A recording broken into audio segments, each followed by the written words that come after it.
Take this off for just a minute. Welcome, everybody, and thank you for joining us this afternoon at First Stop, where we are tuning in virtually on Facebook Live.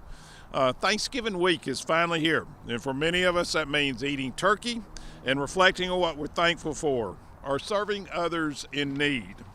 It's no secret that Huntsville is fortunate to have a wealth of generous individuals, churches, and other groups who actively work to make our city a better place. With the 2020 holiday season in full swing, many of them may be wondering how they can help members of our homeless community get back on their feet.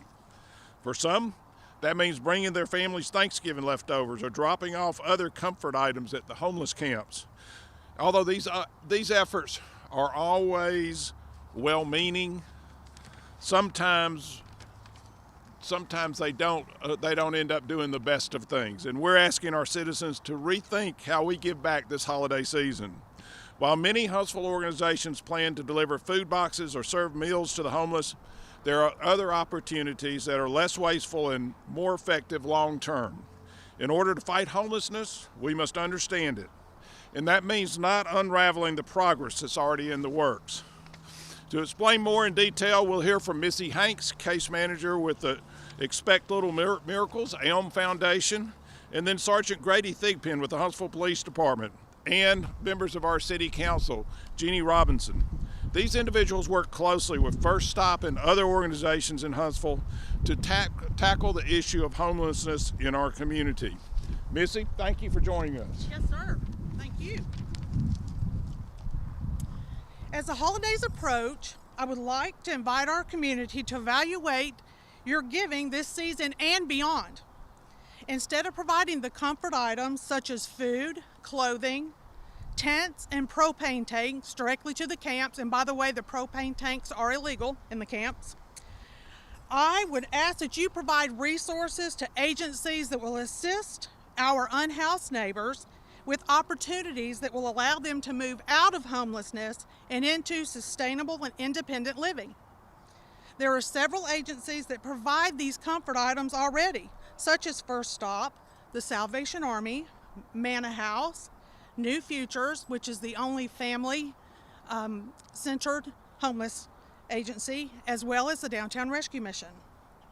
When items are taken directly to the camps, it results in not only a duplication of service and therefore less impact, but also unsanitary living conditions, rodent and pest infestations, taxpayer-funded responsibilities for cleanup, as well as dependents, and we can do better.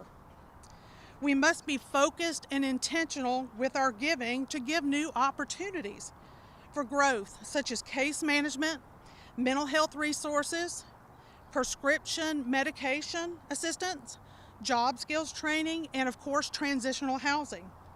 But because of Huntsville's growth and success, we are seeing new homeless faces from other cities and states every single week.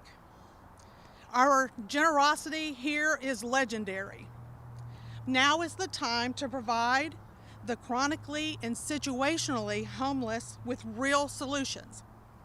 Please contact the local agencies and find out what they need before your collections, your fundraisers, your drives, and other generous events.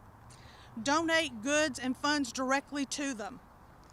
I invite community groups, social service agencies, churches, and corporate givers to join our local Charity Tracker network so that you can communicate and collaborate and calendar your events so that we can work better with one another. We can make an impact, but we need to work together. Thank you.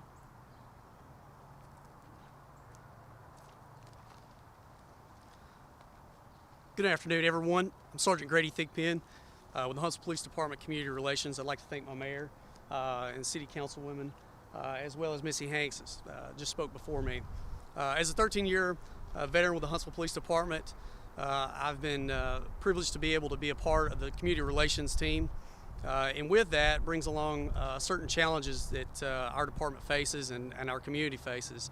So I work on a daily basis with the homeless community, in and out every day. And as the mayor and Ms. Hanks alluded to earlier, We have a growing problem in our community that we desperately need addressing. And much of that is for just the duplications of services that are going out to many of the camp residents. And again, you hear a few key terms there, the comfort items that are being dropped off, as well as other items that may or may not be used by some of the folks that are inside the camp. So we strongly encourage you guys to get on Charity Tracker and utilize this to minimize the duplication of services. And not only that, it gives us an opportunity as a community to empower the folks that are in the camps and get them out of this horrific situation. We do not want to make these people stay, enable them, if you will, and live in such impoverished areas. So again, on behalf of the Huntsville Police Department, we challenge you guys as a community. We want to work with you, and we need to make this community better by minimizing the duplication of services.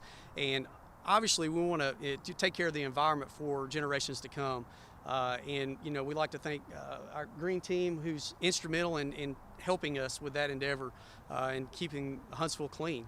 And again, I just thank each and every one of you for this afternoon, for a little bit of your time to express our passion, and we really challenge the citizens of Huntsville to come out and join us on Charity Tracker, and let's make this community great. Thank you. Let me begin by thanking all those who are working together to provide services to our homeless residents.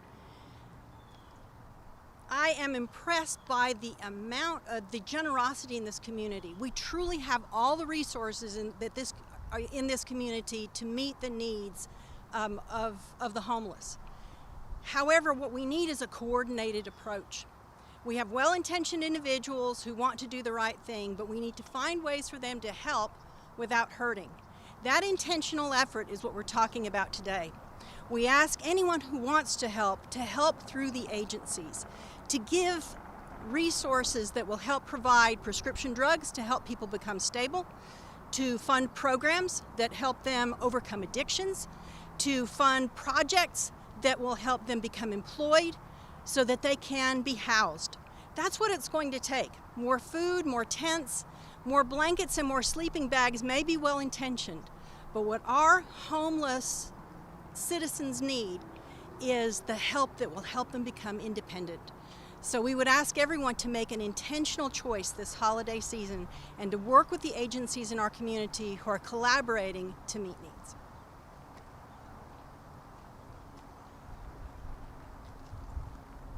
Thank you, Jeannie. And as most can tell, today is one of the first really cool days of the year. And as we're getting into those cool days, I know that First Stop right now is gathering coats for those who need coats in the chilly weather, or warm clothing, or socks.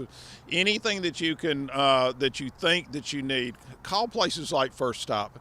Check with them. The generosity of this community is just overwhelming. It is amazing how much generosity we have throughout this community. And if we direct it in the right direction, we not only help ourselves, but we help those who are less fortunate than us, and we can move forward to make sure that those who are homeless can find a home. Thank you for coming out today.